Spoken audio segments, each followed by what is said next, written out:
Oh, eh, laki ng gastos ko nung kasal namin. $1,000,000 yun. Di syempre, puro bembang inabot nun. Ano ka ba? Syempre, nung kakakasal namin, ang inabot sa akin nun, bembang doon, bembang dito. Sabi, Idol, may anak po ba kayo ni Miss Mayo Murakami? Malamang. Syempre, pinakasalan ko yun, di...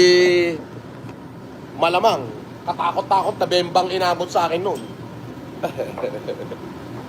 Oo, syempre. Natural. Oh, eh, laki ng gastos ko nung kasal namin. $1,000,000 yun. Di syempre, puro bembang inabot nun. Ano ka ba?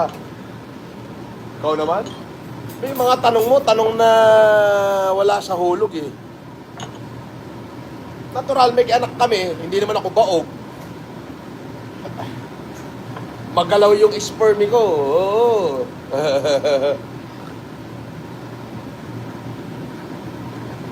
Oo. Siyempre, nung kakakasal namin, ang inabot sa akin nun, bembang doon, bembang dito.